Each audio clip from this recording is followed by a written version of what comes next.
Hola y bienvenido a la Cumbre Mundial sobre Abuso Económico. Soy Alice Mary y es un gran gusto saludarles a todos desde Perú. Soy la directora general de Triffin Consulting, donde dirijo estudios de investigación, proyectos de desarrollo de productos inclusivos y campañas para alinear el sector financiero con objetivos sociales y ambientales. De hecho, recientemente desde Triffin Consulting hemos publicado un informe que ofrece una visión regional sobre el abuso económico en América Latina.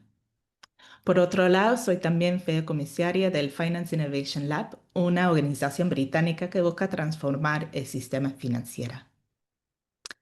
Antes de comenzar, me gustaría repasar algunos aspectos técnicos generales de la sesión. Has iniciado la sesión hoy como participante y tu cámara y micrófono están desactivados. La sesión de hoy será grabada para su posterior visualización. Si el contenido de esta sesión te genera alguna duda, te animamos a tomar las medidas necesarias para priorizar tu bienestar. Si deseas obtener apoyo, encontrarás en el chat un enlace al directorio global NOMO, que es un directorio global de servicios especializados en violencia doméstica y violencia sexual. Por último, si tiene preguntas para nuestros invitados de hoy, pueden escribirlos en la sección de preguntas y respuestas aquí en Zoom y responderemos a tantas preguntas como sea posible al final de la sesión. Gracias a todos por su colaboración y esperamos que disfrute de la sesión de hoy. Hoy, de hecho, vamos a tener una conversación esencial sobre cómo los distintos caminos hacia la inclusión financiera pueden, de un lado, convertirse en verdaderas herramientas de empoderamiento o si no se diseñan con mucho cuidado, pueden convertirse en nuevas vías de exclusión y de control.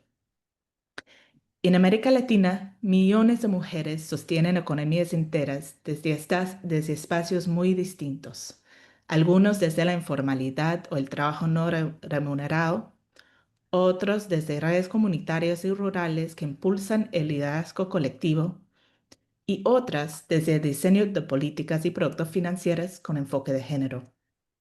Hoy vamos a reunir estas tres miradas complementarias para explorar un mismo desafío: cómo asegurar que los sistemas económicos y financieros promuevan autonomía, seguridad y justicia para todas las mujeres. En esta conversación vamos a abordar varios temas.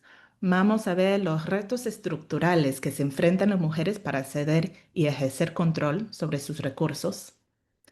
Vamos a explorar las estrategias comunitarias y colectivas que han demostrado ser motores de cambio real. Y vamos a explorar también las oportunidades del sector financiero para innovar y generar productos y políticas que prevengan el abuso económico y fortalezcan la independencia de las mujeres.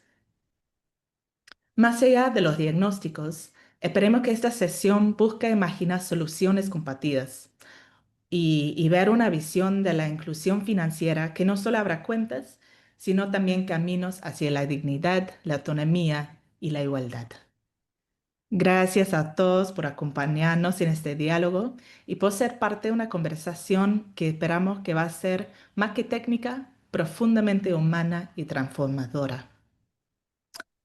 Quiero empezar por dar un gran bienvenido a nuestros tres panelistas del día de hoy. Hoy contamos con la participación de Elizabeth Ivonne Noriega Aguilar, quien es vicepresidenta jurídica de la CONDUCEF, que es la Comisión Nacional para la Protección y Defensa de los Usuarios de Servicios Financieros en México. Con Luz Haro Wanja, quien es líder rural ecuatoriana y referente regional en la defensa de los derechos de las mujeres campesinas e indígenas. Y contamos también con la participación de Marcelina Bautista, que es una destacada activista mexicana en defensa de los derechos laborales de las trabajadoras domésticas. Como pueden ver en esta introducción, hoy tenemos una gran oportunidad de aprender desde perspectivas muy diversas. Y para mí personalmente es particularmente interesante poder combinar una visión desde el sector financiero con perspectivas de la sociedad civil que apoyan directamente a las víctimas de abuso económico. Elizabeth, me gustaría empezar contigo. Por favor, si nos pueden dar una muy breve presentación de ti y te pediría también una definición de abuso económico para contextualizar a nuestra audiencia. Muy buenos días, buenas tardes en otras latitudes de este planeta. Agradezco mucho el poder estar aquí el día de hoy. Mi nombre es Elizabeth Noriega, soy la vicepresidenta jurídica de la Conducef y soy la responsable de implementar políticas hacia las usuarias de los servicios financieros y las no usuarias también para empoderarlas y hacer evidente algo que no necesariamente lo es, que es su autonomía financiera, el poder de tener un producto o servicio financiero y las consecuencias que ello tiene de la forma más positiva.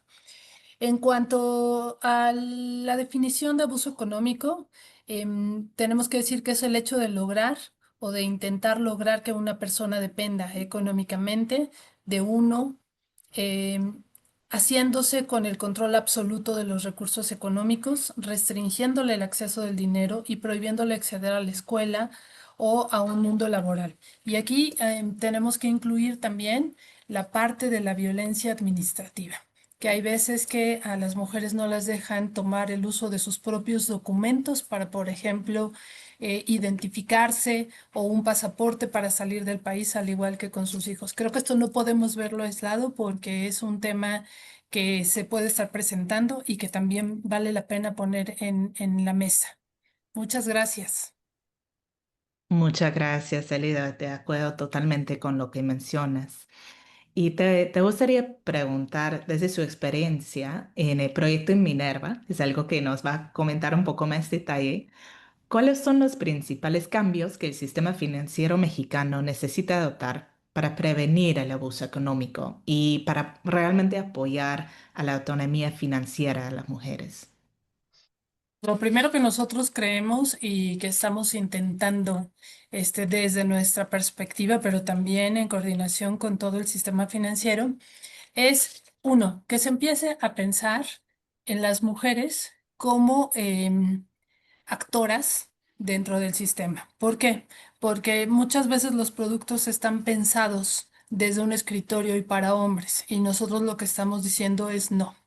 Los productos se tienen que ver y se tienen que configurar atendiendo a las necesidades reales de las mujeres y de los distintos tipos de mujeres que hay.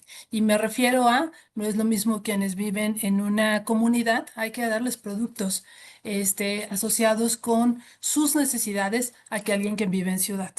Em, Hablar del tema es muy importante. México culturalmente, las mujeres no tomaban decisiones, no se hablaba con las mujeres de dinero y eso tiene que empezar a cambiar. Y tenemos que darnos cuenta en todos em, los mujeres trabajadoras, niñas, estudiantes, de que la importancia de contar autónomamente con sus recursos, de poder decidir sobre ellos, es de máxima relevancia.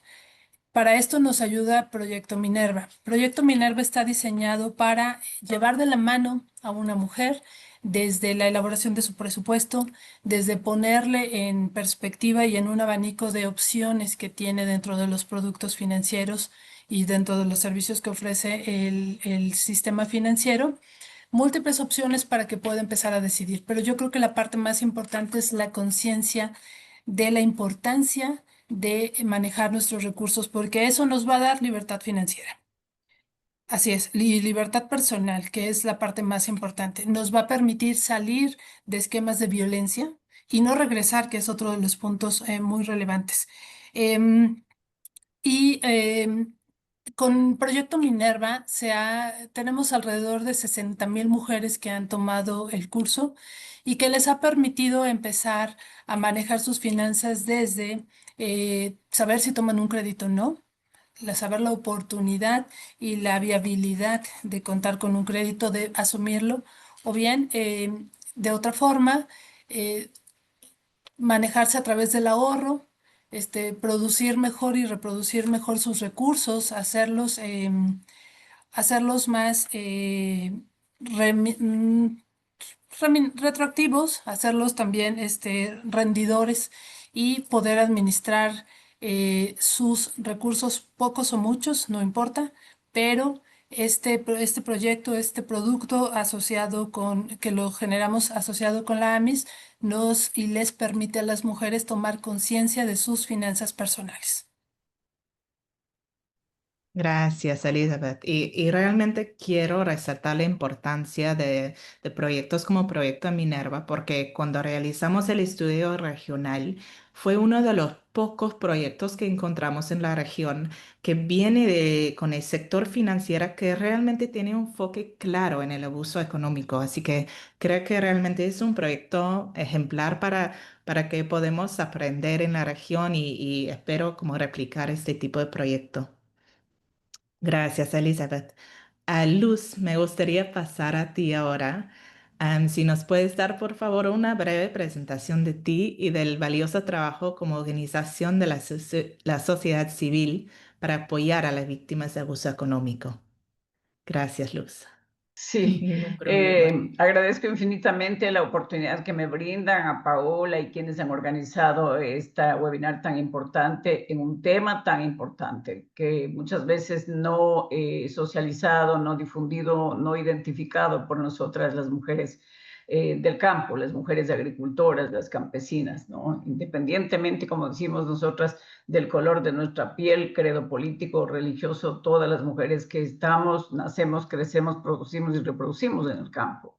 Mi trayectoria, digamos que casa afuera, viene de hace 40 años, impulsando escuelas de mujeres lideresas rurales, pero también de las mujeres en general y de la ruralidad. Justamente porque yo vivía en carne propia el no ser dueña de mi propio esfuerzo y dinero, de tener que trabajar para sostener la economía familiar desde muy tempranos años de mi infancia incluso y luego de mi adolescencia y juventud. Pero todo eso ha tenido también una repercusión porque me ha movido precisamente a, uno, a organizar mujeres, organizaciones de mujeres que he formado varias en el Ecuador a nivel local, nacional y también involucrarme a nivel internacional. Entonces, como yo no pude ni siquiera acabar la escuela primaria en mi infancia, yo creí que lo más importante es trabajar en el fortalecimiento individual y grupal de las mujeres, en el talento humano de las mujeres.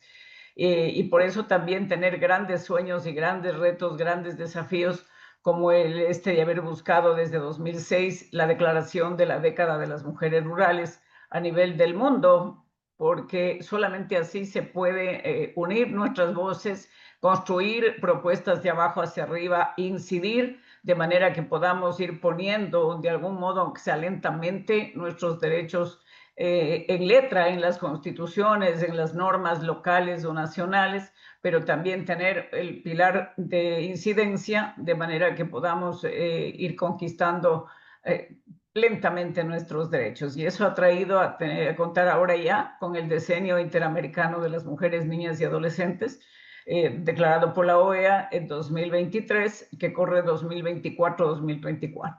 Y el día de hoy me acaba de llegar la buena noticia que en el Parlamento español la Comisión de Igualdad acaba de aprobar el decenio para las mujeres, niñas y adolescentes de España.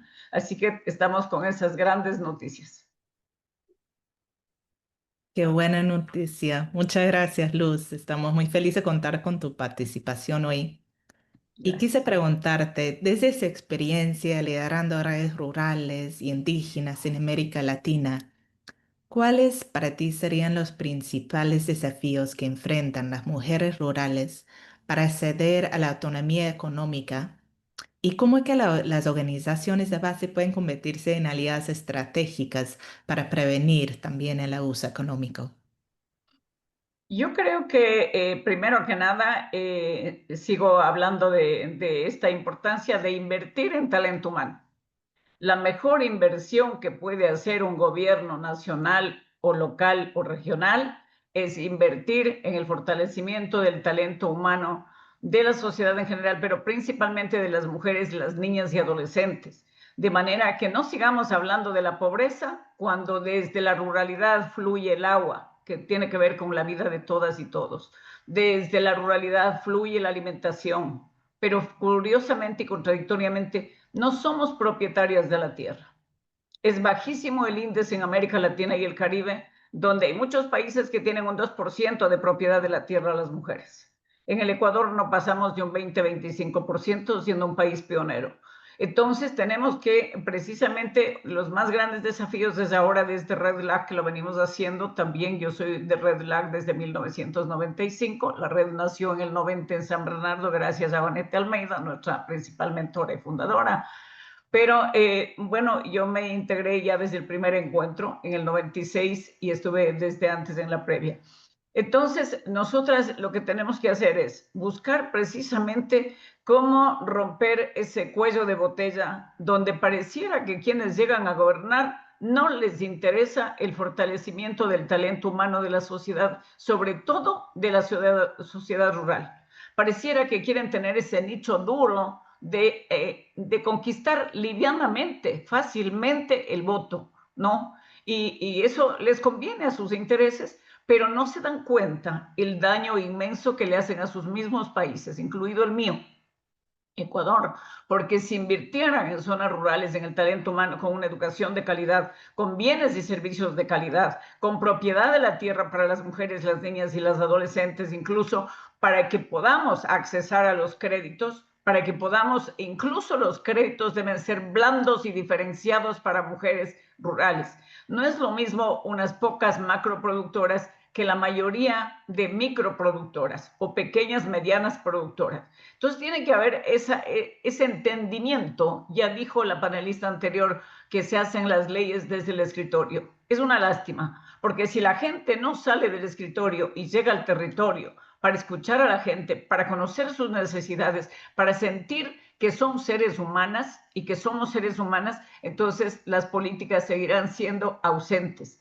Yo les decía alguna vez hace muchos años, en el 90, cuando luchábamos por la defensa de la tierra en el Ecuador, en el Comité de Defensa de la Propiedad de la Tierra y todo, yo les dije una vez en el Congreso, ustedes aquí hacen las leyes, y yo me había embarcado por primera vez en un avión de Quito a Cuenca, y les dije, ustedes hacen las leyes ahora que he visto cómo es volar en un avión, desde acá arriba, desde el aire, desde lejos, donde por más que yo haga el empeño de mirar del avión qué pasa abajo en la tierra, por más esfuerzo que haga, no lo voy a poder hacer.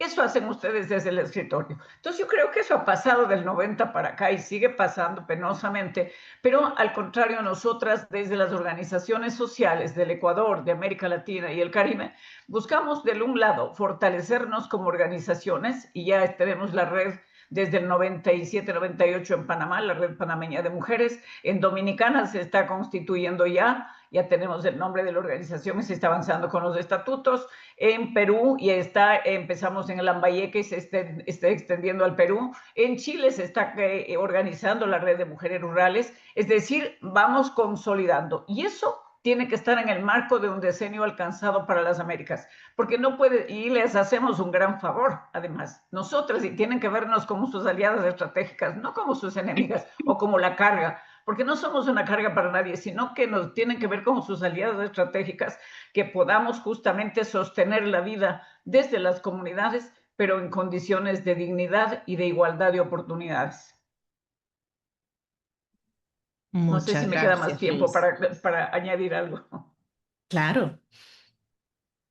Porque entonces, una vez que nosotras estamos, porque ¿qué hay que hacer? Nosotras desde ahora que tenemos un decenio y que avanzamos y queremos llegar hacia la mundialización, hoy me da la esperanza de tener en España ya un punto avanzado y tenemos aliados en Roma, en París y ya un poco en África. Sí creemos que voy a ver en vida la Declaración Mundial de la Década de las Mujeres Rurales. El próximo año es el Día de la Agricultura, que sea el puntapié para llegar hacia la mundialización. ¿Por qué? Porque hay que hacer un trabajo de sensibilización a las élites y a quienes toman decisión para que desde ahí entiendan que no somos una carga, sino que deben ver como la necesidad imperiosa de invertir para revertir la pobreza en riqueza nacional, ¿no? Entonces, uno, eso. Y lo otro que hay que hacer, y lo hacemos desde las distintas organizaciones donde humildemente contribuyo, es fortalecer a nuestras bases.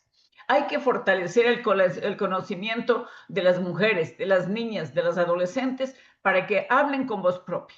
No ha sido fácil para Luz Haro estar hablando como lo hago ahora. Yo mucho miedo tenía de ir incluso a hacer parte de las sesiones en la escuela de mis hijos. Y he tenido que trabajar mucho y a veces el dolor nos pone en la ruta de defensa de derechos de otras personas, porque el dolor mío no es solamente mío, ¿no? Sino que es de millones de mujeres, de niñas y de adolescentes. Entonces, sensibilizar hacia arriba, trabajar en horizontal para que las organizaciones sociales y los mandos medios también entiendan que deben apoyar a sus autoridades, porque puede haber la buena intención de una autoridad, pero si los mandos medios, los jefes departamentales no tienen la intención, no les interesa, o a veces son hasta coimados para evitar por intereses particulares, entonces nosotras tenemos que hacer el puntal de abajo hacia arriba, donde fortaleciendo las bases con conocimiento sobre derechos, sobre ciudadanía.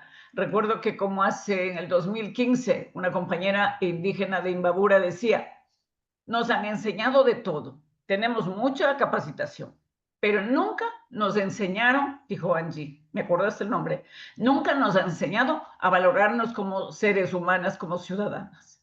Entonces, ojo también en las capacitaciones que se hacen, porque les enseñan a tejer, a bordar, a preparar la tierra, a sembrar y todo, a cosechar, pero para que otro se lleve la plata. Y ahí está la esclavitud económica, porque las mujeres no son dueñas ni siquiera. Cuando yo he recorrido el Ecuador buscando a las mujeres para las escuelas de formación, y alguna vez le dije a una mujer, qué hermosos esos pavitos, ¿me puede vender? Y me dijo, no está aquí mi marido, no puedo vender, no tengo el permiso del marido. Entonces, si las mujeres no somos dueñas ni siquiera de un pollo, de un pato, de un pavo, de lo que nosotras construimos, entonces por eso hay que liberar, hay que desatar estas ataduras de la esclavitud moderna, desde la falta de conocimiento, ir construyendo, engrosando la pobreza en vez de ir disminuyendo la pobreza. Y los ODS, creo que nosotras humildemente desde la red LAG y en todos los países, en los 18, 20 países que estamos,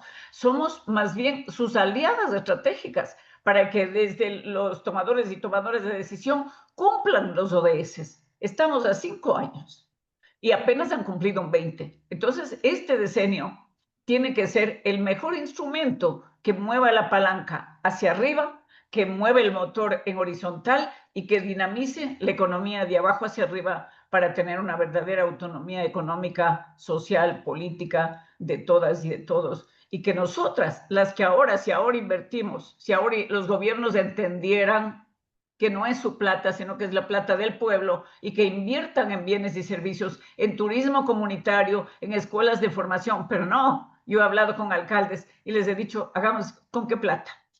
Y alguna vez a un ejecutivo del AME en Quito me dijo que estaba de secretario ejecutivo y le dije, hagamos la escuela de formación para líderes rurales. Dijo, ni me hables, Luz. Sin eso ya están destituyendo a mis alcaldes. ¿Qué sería si se invierte en eso? Miren cómo le tienen miedo a la reivindicación de la gente humilde. Entonces, yo humildemente, caminando en esto 40 años y lo seguiré haciendo mientras el dueño de la vida me permita, pero sí creo que hay que mover la conciencia hacia arriba, la sensibilización, y hay que fortalecer mucho las bases para poder tener las herramientas del diálogo, del análisis, de la propuesta, para no ir a mendigar favores en las instituciones, ni ir con el garrote, sino ir, decir, esto queremos, por esto, por esto, por esto, y tiene que ver con el bien común, no solamente con el bien personal, no solo con el bien organizacional. Muchísimas gracias.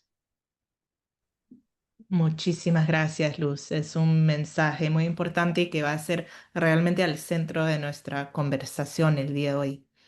Gracias.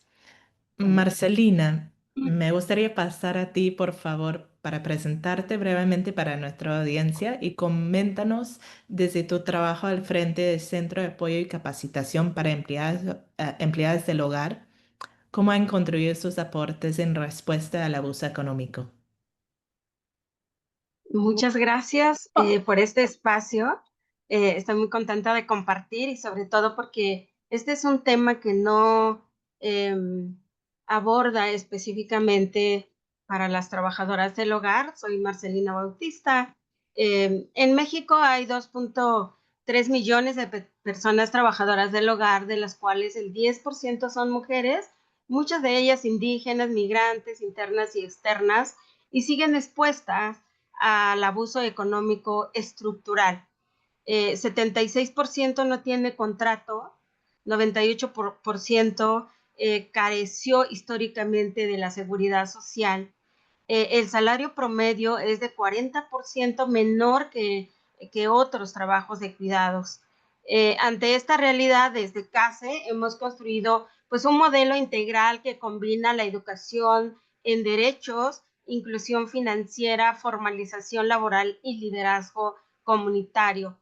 Este trabajo ha impulsado a miles de mujeres a acceder por primera vez contratos, seguridad social y herramientas para fortalecer su autonomía económica. Con todos estos avances, por cultura sigue siendo muy difícil, y no solamente en México, sino en muchas partes del mundo, específicamente con este sector, que ha sido también olvidada en las leyes históricamente. El abuso económico no es un problema privado, es una falta del sistema de cuidados y del mercado laboral, ¿no? En este caso, solo se resuelve esto con políticas públicas firmes, instituciones corresponsables y alianzas que incorporen la voz de quienes históricamente han estado invisibilizados. Pues CASE y nuestra respuesta a este abuso económico, fundamos el Centro Nacional para la Capacitación Profesional y Liderazgo de las Empleadas del Hogar. Y bueno, esto yo desde niña viví sin contrato, sin salario justo, sin una seguridad social. Conocí el abuso económico antes de tener un nombre, es decir, llamarme trabajadoras del hogar. En México, las personas trabajadoras del hogar continúan enfrentando formas normalizadas del abuso económico, falta de contrato por escrito, salarios bajos, pagos retenidos, deudas impuestas, ¿no? Este control sobre su tiempo, falta de ausencia de la seguridad social y condiciones que limitan su autonomía económica. Desde CASE hemos construido una respuesta integral a este problema con un modelo único que opera desde 4 ejes. La profesionalización y la capacitación de las trabajadoras del hogar, que miles han encontrado una manera de profesionalizar su trabajo para el tema desde el tema de la educación financiera, porque cuando una trabajadora del hogar conoce sus derechos, el valor de su trabajo cambia, ¿no? También hemos acompañado legalmente la formalización de las trabajadoras del hogar, impulsando que tengan contratos, seguridad social y acuerdos claros entre ellas y sus empleadores. La formalización también creemos que rompe pues esta práctica histórica del pago arbitrario y dependencia económica desde las personas empleadoras. El tema del liderazgo y organización colectiva también, porque creemos que un liderazgo fuerte protege, ¿no? A toda una comunidad. La sensibilización a las personas empleadoras para también ir proviendo que trabajar con los hogares, las empresas, y ir eliminando estas desigualdades que sostienen el abuso económico.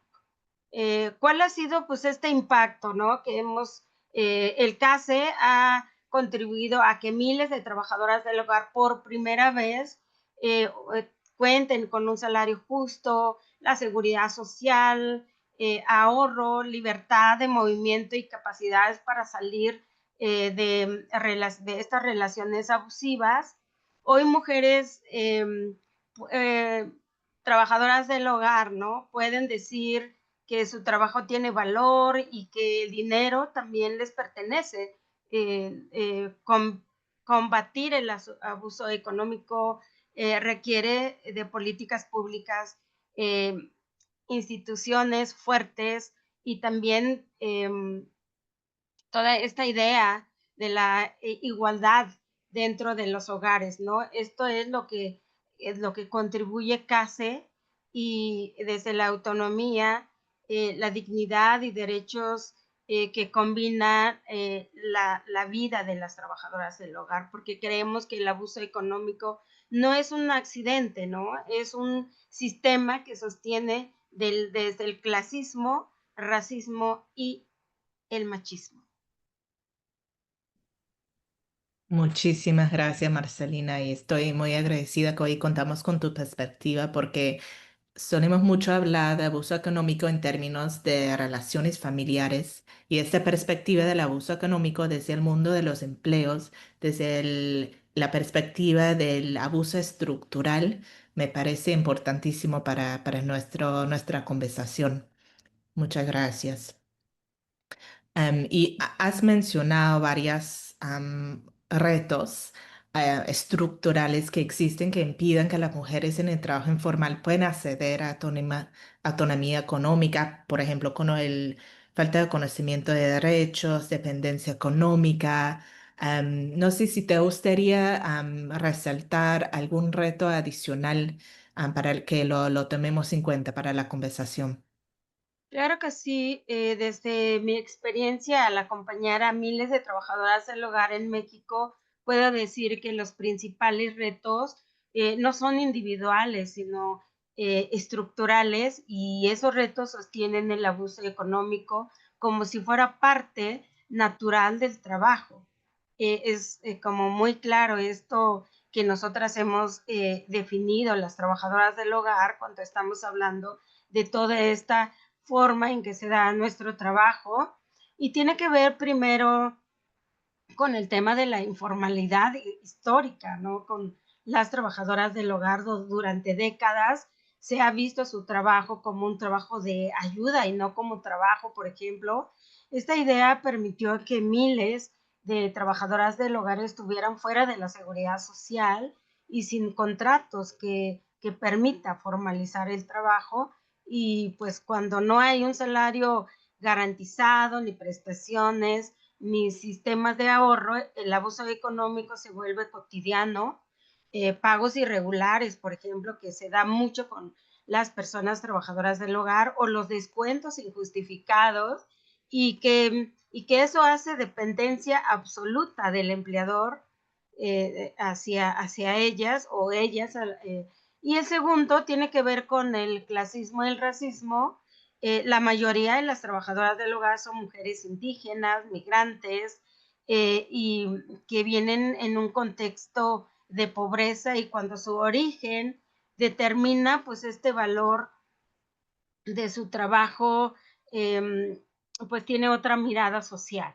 Su capacidad para detener o defender sus derechos pues se reduce en el abuso económico, porque se sostiene en esa jerarquía histórica, ¿no? Entre dos mundos en un mismo espacio, como es el lugar, como viene la idea, ¿no? Del pago, que tiene que ser menos, no tienen que exigir derechos. Entonces, pues eso ha hecho también esta más fuerte, dependencia hacia los empleadores, y pues la falta de educación financiera y de escasos de servicios formales, ¿no? Para este sector específicamente. Hay programas que no se ha pensado en la realidad de una trabajadora del hogar cuando viven en una casa las 12 o 24 horas del día. Entonces no van a tener esa oportunidad ni siquiera para ahorrar o ir al banco a buscar la manera de un ahorro. Entonces, creo que muchas instituciones financieras no consideran pues nuestro ciclo laboral, ¿no? Que lo que refuerza también pues una exclusión a este sector específicamente. Cuando una trabajadora del hogar vive en un solo empleo sin contrato y sin seguridad social, la relación laboral se convierte en una relación de poder donde el empleador controla no solo el salario, sino también el acceso a la comida, vivienda, permisos, hasta hasta el tiempo personal muchas de las veces. Entonces, creemos que el abuso económico no es un accidente, ¿no? Como decía al principio, es una consecuencia directa con estructuras que han mantenido a las trabajadoras del hogar en circunstancias de la economía informal. Gracias, Marcelina. Lo que me ha llamado mucho la atención es tu descripción del abuso económico como algo que no sea accidente y que sea totalmente normalizado en este tipo de trabajo, que me parece un tema muy clave y muchas gracias por traer esta perspectiva, esta realidad. Gracias. Elizabeth, me gustaría volver a ti para explorar en más detalle, vemos cómo explorado en más detalle el problema. Me gustaría volver a ti para pensar un poco más en el rol del sector financiero, dado todos los retos que hemos mencionado hasta ahora, toda esta situación. Am, yo sé que y has mencionado que Proyecto Minerva combina educación financiera con sensibilización sobre la violencia de género. Sería muy interesante escuchar un poco más de los aprendizajes que han obtenido en integrar estos dos enfoques y cómo ha cambiado la manera en que las mujeres perciben su poder económico. Bueno, como decía Luz, desde el punto de vista humano, sin duda, cambia la mirada y parecería algo muy sencillo, pero en realidad es algo bien complejo. Cuando tú les hablas em, y bajo este proyecto o este programa que tenemos a través de un curso, o bien les hablas directamente a las mujeres, les informas que tienen la posibilidad de no solamente tener un ingreso, sino administrar correctamente sus recursos, de que este programa les permite y les enseña y las lleva de la mano.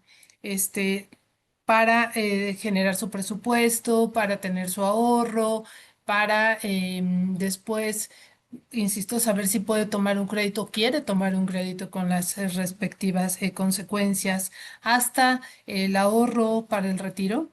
Cambia miradas. Y cambia miradas porque culturalmente creo que al igual que lo dijeron mis compañeras panelistas, no debemos perder de vista que este tipo y los distintos tipos de violencia económica están normalizados culturalmente. Al menos en México es muy complejo ver cómo mujeres de todos los ámbitos económicos la sufren. ¿Por qué? Porque hay mujeres que pueden tener mucho dinero, pero ni siquiera se dan cuenta que no son propietarias ni de su tarjeta, son una extensión de la del marido. Y a la hora que se quieren divorciar, ¿qué crees? También la tarjeta viene, ¿no? Entonces se quedan en un ámbito completamente solas, sin la posibilidad de tener recursos.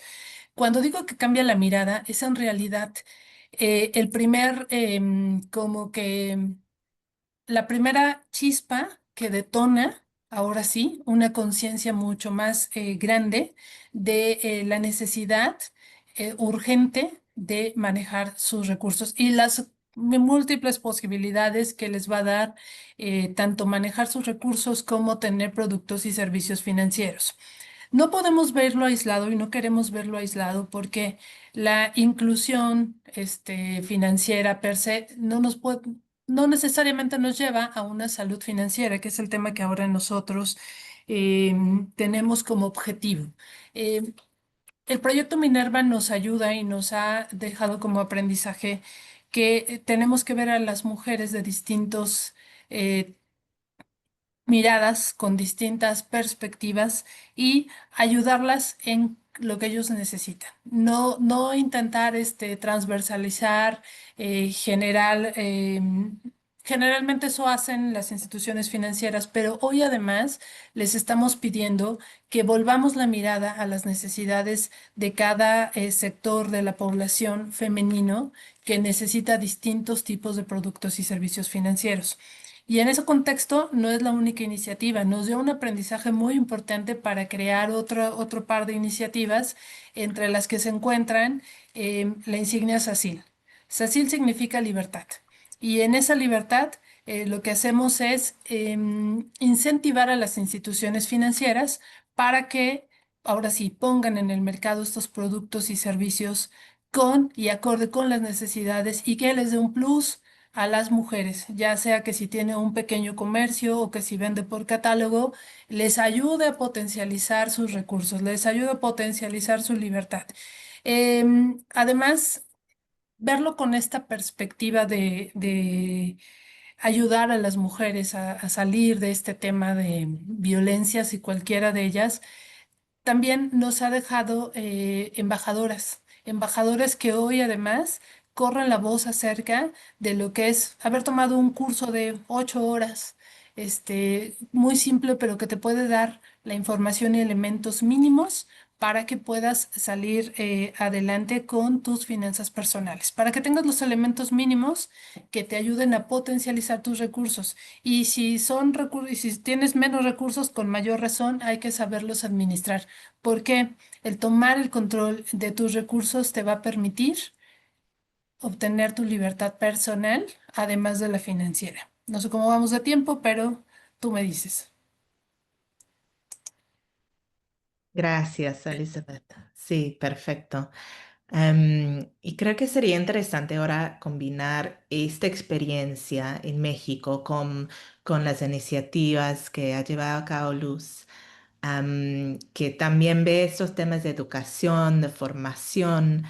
Y me gustaría preguntarte, Luz, en su trayectoria, cómo han impulsado procesos de formación, de liderazgos de mujeres rurales, como nos has comentado antes. ¿Cómo ves que la educación, sea financiera, sea educación política, tecnológica, todo tipo de educación, cómo puede transformar las dinámicas de poder en comunidades rurales y también fortalecer la resiliencia frente a la violencia y control económico? Sí, efectivamente. A ver, yo quisiera comenzar diciendo que lo social no es carrera de velocidad. Es una carrera de mucha entrega, de mucha perseverancia, y los resultados se ven a mediano y largo plazo. Entonces, lo digo yo, porque vengo en esto de 40 años luchando, bregando, y creo que no ha sido tiempo perdido, sino que aunque de manera lenta, hemos ido viendo progresos. Caso contrario, pues nos desanimaríamos y abandonaríamos la barca. Pero yo asumí que esto para mí es una misión. Y al ser una misión, la tengo que asumir con todos los riesgos inclusive. Riesgos que implica sacrificio, a veces abandono de la familia y muchas otras cosas. Cuando les escucho hablando, por ejemplo, de las empleadas del hogar, antes se decía empleadas domésticas. Yo fui empleada doméstica por muchos años. Yo empecé a trabajar cuidando a un niño cuando tenía 10, 11 años, un niño recién nacido. Y quien manejaba las finanzas era mi padre. El tremendo sueldo que tenía en ese entonces. Y luego más adelante, cuando fui, trabajé en un colegio de religiosas que me pusieron ahí a trabajar cuando me escapé de mi casa. Entonces, claro, todo lo poco que yo ganaba, a diferencia de amigas de la misma tierra que trabajaban en familias afuera, ganaban mucho más, pero con lo que yo gané pude sostener la economía de mi madre, de mis hermanos, de mis hermanas y procurar una vida más digna y que al menos ellos sí pudieran al menos acabar la escuela primaria y ojalá el colegio. Entonces, toda esa lucha se va en el tiempo midiendo y yo digo, valió la pena. Yo jamás me he arrepentido de lo que he hecho. Entonces, yo creo que efectivamente el tema de esto del abuso, de la exclusión, ¿y a qué voy con esto de las domésticas? Hablábamos en el Ecuador como en los 90 y decían, no, mejor ese tema ni toquemos de las empleadas domésticas, porque no les convenía a las urbanas, ¿no? Porque las urbanas que pueden pagar o no pagar o tener una persona que les haga desde la limpieza hasta la comida y que les atienda, como ha dicho la colega, trabajando 24 horas al día muchas veces, sin seguridad social. Les cuento que yo logré jubilarme por vejez, con una jubilación de vejez a mis 70 años, porque toda la vida trabajé bueno, los primeros años con sueldo, pero nunca con seguro social, nunca. Y luego, cuando yo ya me dediqué a luchar por la igualdad, para cortar las brechas de desigualdad y abusos a la gente más humilde, con las organizaciones sociales, trabajé con plata y persona. Entonces, nunca tuve ningún ingreso y apenas a partir del 2009 que tuve la oportunidad de llegar a tener un empleo público después de haberme quemado mucho las pestañas, acabando mi primaria después de los 20 años, empezando mi bachillerato a los 35, acabándolo a los 44 y luego la universidad a los 57 y ta, entonces, pero valió la pena, ¿no? Entonces, por eso es que yo sí creo que el estudio es fundamental. Para mí solo el conocimiento nos da poder, libertad y acción. Por eso yo creo mucho en las escuelas de formación. He hecho N escuelas de formación. Y en el 2008 recuerdo yo que pusimos en la Universidad Salesiana, en la 12 de octubre en Quito, 35 mujeres de las juntas parroquiales entre 18 a 75 años de edad. Una compañera de Zamora, doña Carmen Castillo, recuerdo hasta su nombre, era la más grande, un poco como la edad que yo ahora tengo, ella tenía 75 años, para empezar a saber qué es el mouse, a saber qué es el teclado, a saber qué es Word, a saber qué es Excel, qué es correo electrónico, qué es navegar en Internet. Y a partir de ahí empezamos a tener nuestros primeros correos electrónicos. Y fue tan lindo porque yo estuve incluso presidiendo la corporación Red Infodesarrollo, y se decía pues que las TICs son la herramienta que nos abarata costos, que nos acerca las distancias, que nos permite comunicación en tiempo real. Y ahora aquí seguimos, aquí estamos, seguimos todavía comunicándonos en tiempo real. Entonces, yo creo que para cómo hacer todo esto, ¿verdad? De cómo fortalecer todo el tema financiero, sí influye. Las escuelas de formación, definitivamente, las mujeres, al menos muchas escuchando mi testimonio de vida, decidieron continuar sus estudios, acabar su escuela primaria, otras acabar su bachillerato, alguna que otra ir a la universidad, y así hemos ido construyendo un camino de mayor independencia, no solo económica, sino humana y social de las mujeres, pero también con ello se mejora el estatus de vida de sus familias, ¿verdad? Entonces, yo creo que las escuelas de formación, a más de fortalecernos el talento humano, porque hemos trabajado con ejes temáticos como empezar por autoestima, liderazgo e identidad, siempre. Y luego ir ya por lo que es liderazgo, participación política, participación ciudadana, lo que es derechos económicos, ¿no? Entonces, cómo hemos ido dinamizando su conocimiento, y unas han optado por la participación política, otras por sus emprendimientos y otras han mejorado en muchas razones su situación de vida. Entonces yo creo que efectivamente la inversión de todo el esfuerzo que hemos hecho para fortalecer el talento humano de nuestras mujeres rurales, unas ya lideresas y otras hacerlas construir sus liderazgos, hacer de esas mujeres que llevan el conocimiento adquirido a sus comunidades en su propia lengua y dialecto, se extiende lo que se va sembrando en cada una de ellas. Yo por eso digo, cada centavo invertido en mujeres rurales será como sembrar en tierra fértil.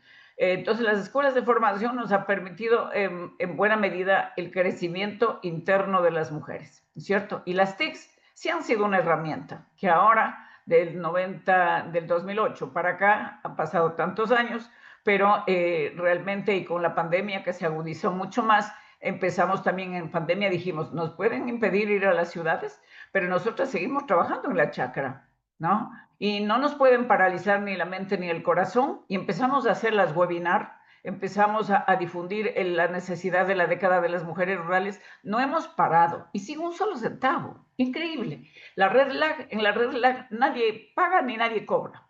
Yo no cobro un solo centavo por ser la secretaria ejecutiva de la Red LAG.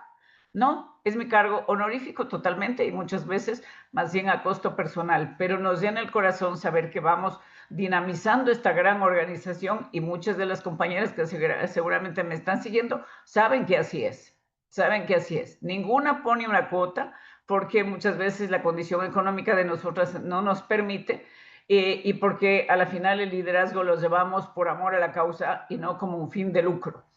pero también estas escuelas de liderazgo han permitido que sus hijos, sus hijas empiecen a crecer. Yo recuerdo de Conchita Asas, una mujer del pueblo Saraguro, grabamos incluso un vídeo con Infodesarrollo y ella decía, ahora que Mama Luz nos ha metido en esto de las TICs, ya no queremos ni ir a dormir en nuestras casas, ahí queremos pasar en la computadora. Entonces empezaron las mujeres a acompañar a sus hijos e hijas a las tareas que les mandaban para la escuela, para el colegio. Incluso cuando murió Michael Jackson, me acuerdo que una dijo, ay, yo gracias a esto y ya sé toda la fortuna que le ha dejado y cómo se la están repartiendo. Es increíble, pero realmente creo que el conocimiento nos da alas y nos permite volar de mejor manera. Entonces, yo sí creo que esto de las escuelas de formación ha sido la mejor inversión y lo seguimos haciendo. Hoy, pasado el tiempo y ya en el marco del decenio interamericano alcanzado gracias al gobierno panameño, que fue quien nos aceptó ser el puente ante la OEA, se logró esa declaración, como estamos tendiendo el puente y con ustedes espero que nos apoyen para llegar a la mundialización. Realmente se logró esta declaración y en el marco de este decenio hemos levantado incluso estudios sobre la situación de las mujeres y cuál es la contribución nuestra al bien común de la humanidad, ¿no? En este momento estamos con la Escuela de Formación para 15 países gracias a la inversión de CAF. Ahí está con una consultoría llevándose a cabo esta escuela de lideresas con 9 módulos, donde les estamos contando incluso la historia de la Red LAG. ¿Qué es la Red LAG? ¿Qué es el decenio? La agenda hemisférica del decenio y la agenda política de la Red LAG. ¿Cómo? Porque hay que ir también consolidando la historia, ¿no? Porque no podemos seguir avanzando sin mirar de dónde venimos, dónde estamos y hacia dónde nos dirigimos.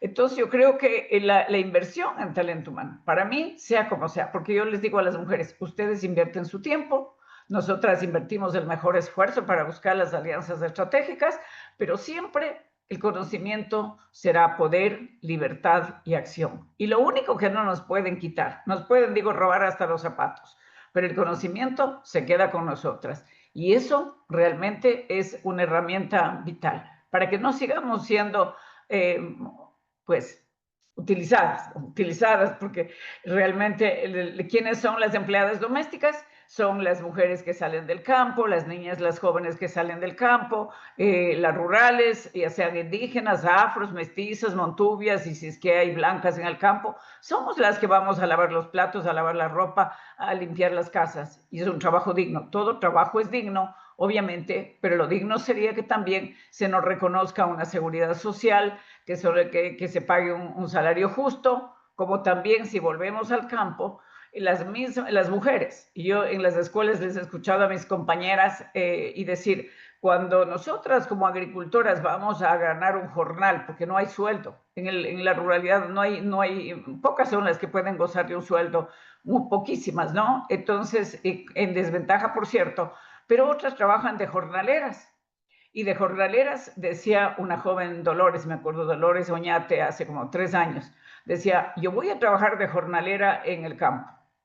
A los hombres les pagan $15 y a mí me pagan 8 porque soy mujer, por el mismo trabajo en el campo. Entonces, todas esas son los abusos, las exclusiones, las discriminaciones en el tema económico a nosotras las mujeres. Y para eso nosotras luchamos siempre con las escuelas de formación. ¿Y todo eso a qué lleva?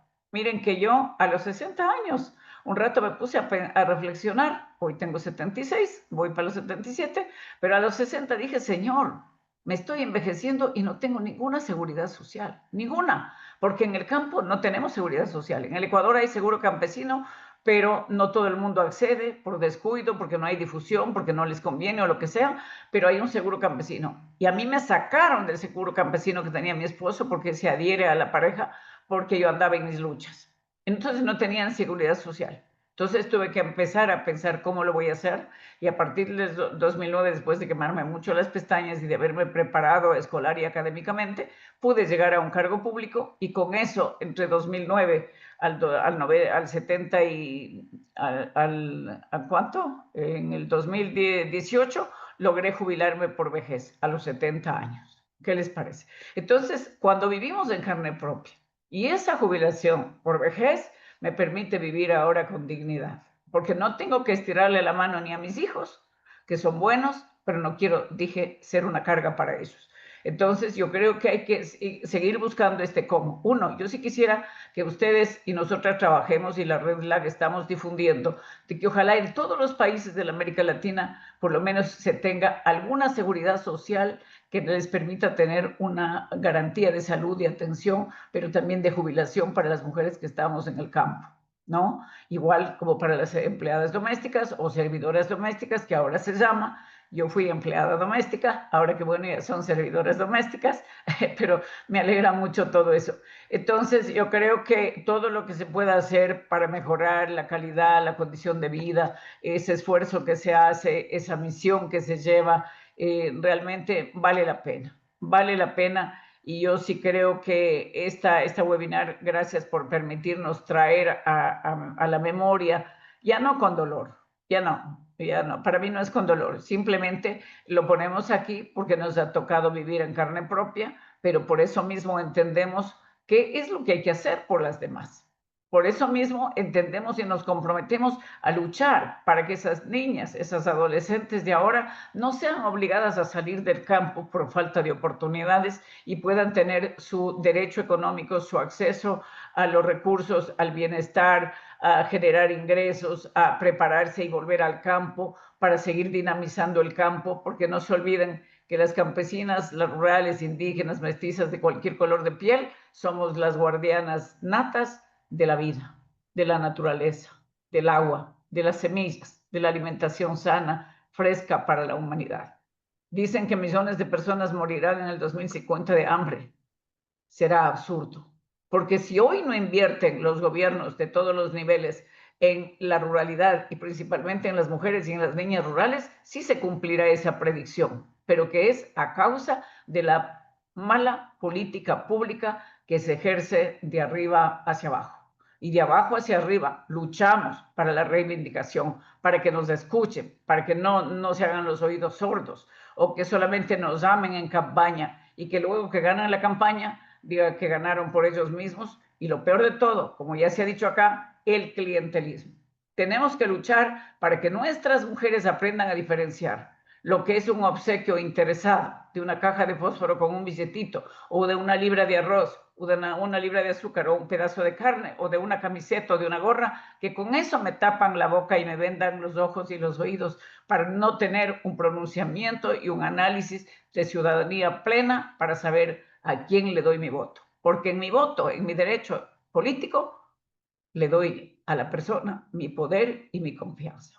Entonces tenemos que trabajar en todos estos elementos si queremos realmente que podamos llegar al 2030 con unas mejores oportunidades y que las niñas y jóvenes de ahora y de mañana y de pasado mañana puedan seguir viviendo en las comunidades y no abandonar, como pasa ahora con la España vaciada y que ya está pasando en algunos de nuestros países por el abandono de nuestros gobiernos. Entonces, lo que hacemos desde abajo, lo que hacemos Luzar, desde la ANJUPRE, la MUP que fundó acá en donde vivo, donde me ven, la ANJUPRE que fundé con las juntas parroquiales, las mujeres de juntas parroquiales en el 2005, el movimiento de mujeres del Ecuador en el 2009, he sido parte de varias otras, he fundado varias otras organizaciones.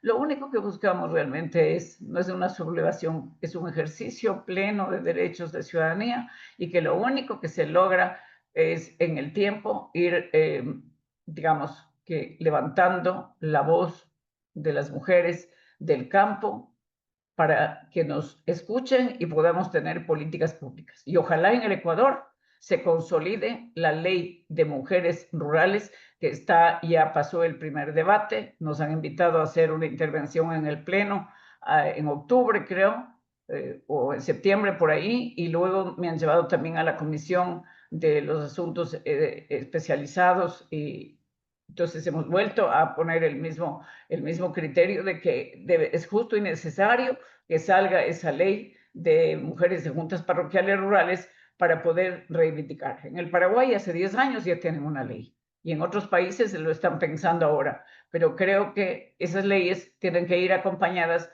del conocimiento de la gente, porque si la gente no conoce, simplemente quien no conoce no exige, y si no se exige no se cumple. Y no es que nos han regalado las cosas, lo que está en las constituciones es producto de la lucha de los movimientos sociales. Y en esos movimientos sociales, de las mujeres, de los pueblos y nacionalidades, de las juventudes, de las personas con discapacidad que se han ido legitimando y todo lo demás. Entonces yo creo que agradezco infinitamente esta oportunidad, espero haber podido contribuir de alguna manera, entonces, y ojalá podamos ver el hecho de que la gente más humilde pueda tener condiciones de vida digna en las comunidades rurales y no tener que pasar de poder vivir dignamente a vivir en condiciones de, como dicen por ahí, de los más necesitados. Y en eso están las más necesitadas, porque pareciera que hay una consigna de dejar en desventaja a la mayoría de las poblaciones. Por eso es que nos duele mucho y el dolor nos da la fuerza suficiente para continuar en esta batalla y gracias por darnos la oportunidad que podamos contribuir, espero, al menos, mil disculpas, yo estoy saliendo de una crisis, de una operación de mi ojo izquierdo, estoy un poquito todavía somnífero, lo que he podido aportar aquí espero sirva de algo. Muchísimas gracias, Luz. De todas maneras, muchas gracias.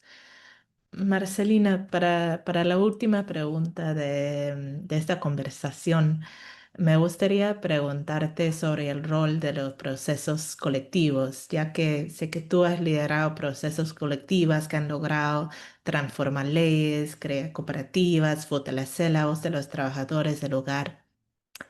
¿Cuáles podrían ser los aprendizajes para otros sectores, inclusive para las instituciones financieras, para promover un empoderamiento económico verdaderamente transformador y libre de violencia? Muchas Te gracias por pregunto, la Marcelina. pregunta. Lo que hemos aprendido en el sector de las trabajadoras del hogar es que ninguna transformación real sucede sin tres elementos. La organización colectiva, el reconocimiento y la redistribución del poder desde los hogares entre una persona empleadora, en la mayoría de las veces son mujeres, y se ejerce mucho ese poder hacia otra mujer que es la trabajadora del hogar, por supuesto que con menos posibilidades. Primero creo que es muy importante el escuchar a las mujeres desde su realidad, no desde el escritorio. Nosotras hemos visto que los programas que se van creando, muchos programas, ¿no? Fallan porque pues, no conocen la realidad de las trabajadoras, asumen que ellas se mueven en las mismas circunstancias que otros trabajos y no es así, ¿no? Las trabajadoras están encerradas, entonces el problema es que los servicios no están diseñados para su vida real. Cuando el diseño incluye la voz de las personas o de las mujeres, en este caso, las trabajadoras del hogar, los programas, por supuesto, que funcionan. La autonomía económica nace desde el acceso a los derechos, no solo de talleres, ¿no? O créditos. En México vimos que la verdadera transformación llegó cuando el trabajo del hogar se reconoció desde las leyes, se logró la incorporación al seguro social y establecieron contratos con salarios dignos. Sin derechos laborales, cualquier herramienta financiera me imagino que queda incompleta y puede incluso reforzar la desigualdad. Toda esta parte de los derechos de las trabajadoras del hogar son logros que hemos hecho, sin embargo, falta mucho porque se reconozca y se lleve a la realidad, ¿no? El empoderamiento es colectivo, no individual. Las mujeres necesitan redes, sindicatos, cooperativas, asociaciones y espacios donde compartan experiencias entre compañeras, ¿no? Cuando una trabajadora enfrenta abuso económico, sola, muy pocas veces puede salir, pero cuando lo enfrentan con una organización detrás, la historia cambia, ¿no? En el caso de nosotras que damos seguimiento muchas de las veces a las trabajadoras del hogar, las instituciones financieras deberían combinar sus criterios, pues no desde y pedir que las trabajadoras del hogar se adapten, ¿no? Sino más bien como un ejemplo, si los bancos y las cooperativas adaptaran sus productos a las realidades del trabajo informal, los ingresos que son muy variables, horarios extensos, falta de comprobantes, abrirían las puertas a miles de mujeres que pueden tener este acceso o tienen la necesidad. Una inclusión financiera que excluye no es inclusión, ¿no?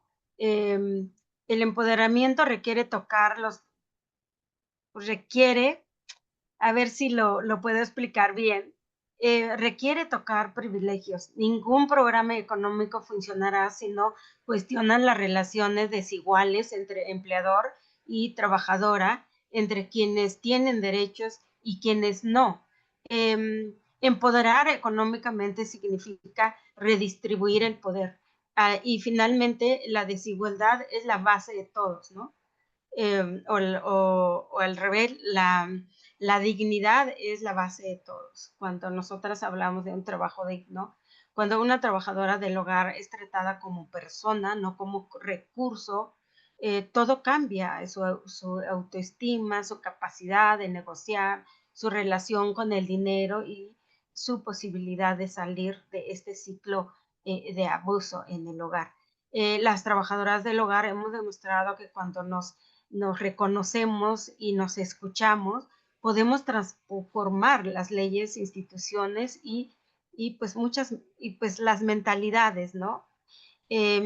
Y si eso es posible para uno de los sectores más invisibilizados, entonces puede ser posible para muchos otros sectores.